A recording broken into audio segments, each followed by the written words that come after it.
Aujourd'hui, on va aborder l'altitude-pression. Alors l'altitude-pression, c'est quelque chose qu'on a déjà évoqué dans mes vidéos concernant l'altimétrie, mais on va refaire un focus dessus parce que ça peut être utile dans bien des cas, et notamment pour calculer tes performances de décollage et d'atterrissage, mais aussi quand tu es calé au 1013 pour le franchissement d'obstacles verticaux.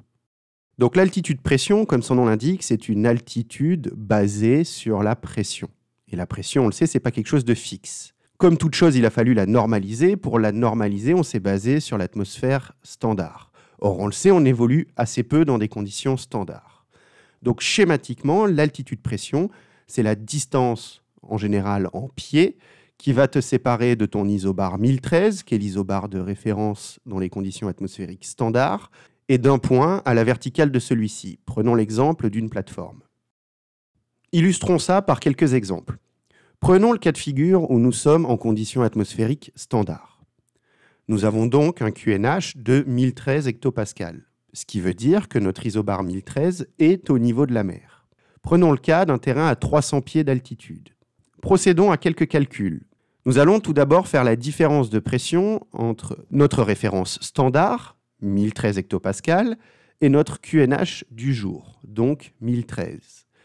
Par conséquent, nous obtenons 0 hectopascal de différence. À ça, nous allons rajouter la diminution naturelle de pression avec l'altitude. Elle est de 1 hectopascal tous les 30 pieds environ. Si tu n'as pas cette référence, je t'invite à consulter ma vidéo concernant l'atmosphère standard. Nous pouvons donc procéder au calcul 0, qui est notre différence d'hectopascal, fois 30 pieds, qui est notre diminution naturelle de la pression avec l'altitude. 0 fois 30, nous obtenons donc 0 pieds. Nous pouvons donc recalculer l'altitude-pression de notre plateforme. Nous avons 300 pieds, qui est sa référence, moins 0 pieds. On obtient donc logiquement 300 pieds. Ici, notre altitude-pression reste inchangée, et c'est tout à fait normal, puisque nous avons procédé au calcul dans des conditions standards. Prenons maintenant l'exemple d'un QNH de 1018 hectopascales. Pour rappel, quand j'évoque un QNH de 1018 hectopascales, ça veut dire que la pression du jour est de 1018 hectopascales au niveau de la mer. Tout à fait logiquement, l'isobar 1013 est donc au-dessus du niveau de la mer. Recommençons nos calculs. Nous prenons donc 1013, qui est notre référence en atmosphère standard, auquel nous soustrayons 1018 hectopascales, qui est notre QNH du jour.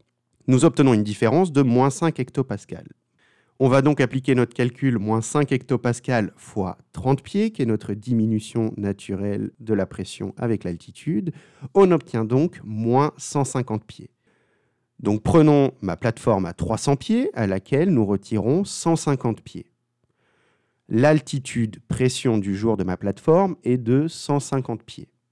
C'est tout à fait normal, car l'isobar 1013 étant au-dessus du niveau de la mer, la distance verticale entre mon isobar 1013 et ma plateforme a donc diminué.